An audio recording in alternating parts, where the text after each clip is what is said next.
இங்க ஆனந்தன்ற நம்ம hero love ஃபெயிலியர்ல குடிச்சிட்டு சுத்திட்டு இருக்கான். இதனால வீட்ல நிறைய பிரச்சனை நடக்குது. ஒரு ஸ்டேஜுக்கு மேல அவங்க தம்பியை பொண்ணு பார்க்க வராங்க. அன்னைக்கு ஆனந்த் இறங்கி குடிச்சிட்டு ரொம்ப பிரச்சனை பண்ணிடுறான். அதனால கோவப்பட்டு அவங்க அப்பா, உன் வாழ்க்கையில நீ நல்லாவே இருக்க மாட்டா, எங்கன்னா போய் செத்து தொலைன்னு சொல்லிட்டு திட்டிறாரு. அப்படியே இங்க திவ்யான்ற ஒரு ஹைப்பர் ஆக்டிவ் பொண்ணை காட்டுறாங்க. இந்த பொண்ணு எத்தனை பேர் பொண்ணு பார்க்க வந்தாலும் இந்த பொண்ணு பேசுறதை கேட்டு தெரிச்சு ஓடி போயிடுறாங்க. திரும்ப மாப்பிள்ளை வீட்டுல இருந்து நம்ம திவ்யாவை பொண்ணு பார்க்க வராங்க. அம்மாவை முன்னாடியே திவ்யா கிட்ட நீ எதுவும் பேசக்கூடாது, நான் தான் பேசணும்னு சொல்லிட்டு கூட்டு போறாங்க. அதனால அங்க வந்தவங்க திவ்யாவே கொஸ்டின் கேக்குறாங்க. அவளும் லோடன்னு அவங்க கிட்ட பேச ஆரம்பிச்சிடறான். இதை பார்த்து மாப்பிள்ளை வீட்டுக்காரங்க இவங்களும் தெரிச்சு ஓடிடுறாங்க. இப்ப மாப்பிள்ளை வீட்டுல போனதுக்கு அப்புறம் அவங்க அம்மா திவ்யாவை போட்டு மொத்துன்னு மொத்துறாங்க.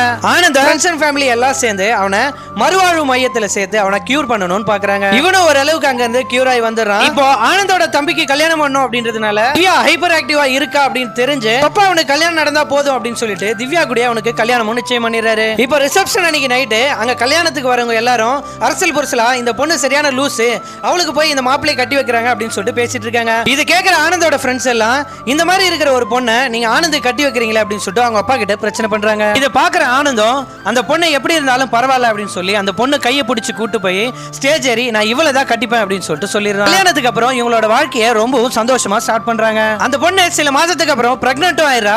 ரெகுலரா செக்கப்புக்கும் போயிட்டு வராங்க. இங்க கட்டப்பையை வச்சுட்டு ஒரு பாட்டியும் காட்டுறாங்க. பாட்டியோட வேலை என்னன்னா கவர்மெண்ட் ஹாஸ்பிட்டல்ல பிறக்கிற குழந்தை எல்லாத்தையும் கட்டப்பையில போட்டு திருடி எடுத்துன்னு போயிடுது.